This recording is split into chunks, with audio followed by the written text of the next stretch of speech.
શનિવાર શંભુ બોર્ડર પર ખેડૂતોનો દિલ્હી ચાલો માર્ચ શરૂ થયો। ખેડૂતોના વિરોધ પ્રદર્શનનો નવો ચેપ્ટર શરૂ થયો છે, કારણ કે ખેડૂતો શનિવારે શંભુ બોર્ડર પરથી તેમના દિલ્હી ચાલો માર્ગ ફરી શરૂ કર્યો।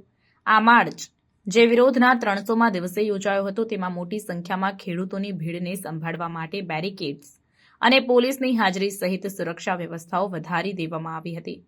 દિલ્હી ચાલો માર્ચ ખેડૂતોના સતત પ્રયાસોનો ભાગ છે, જે કાયદાકીય ગેરંટી અને મિનિમમ સપોર્ટ પ્રાઇમ્સ અને અન્ય કૃષિ સુધારાઓની માંગ કરે છે।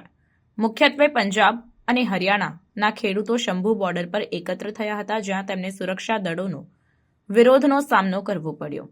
શંભુ બોર્ડર પર સુરક્ષા ખૂબ જ કડક કરવામાં આવી હતી। બેરિકેડ્સ અને પોલીસ કર્મચારીઓની તૈનાતી સાથે ભીડને નિયંત્રિત કરવા માટે ખેડૂતો એમએસપી માટે કાયદાકીય ગેરંટી, કૃષિ દેવા માફી, ખેડૂતો અને કૃષિ મજૂરો માટે પેન્શન, વીજળીના દરમાં વધારો નહીં, ખેડૂતો સામેના પોલીસ કેસોની પાછી ખેંચણી અને 2021ના લખીમપુર ખેરી હિંસાના પીડિતોને ન્યાયની માંગ કરી રહ્યા છે।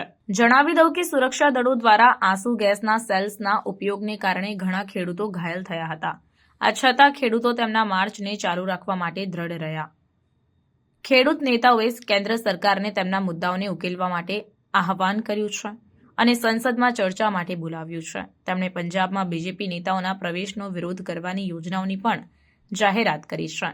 આ વિરોધને વિવિધ ખેડૂત સંઘો અને સામાન્ય જનતાનું મહત્વપૂર્ણ સમર્થન મળ્યું છે, જે વર્તમાન કૃષિ નીતિઓ સાથેની વ્યાપક અસંતોષને દર્શાવે છે।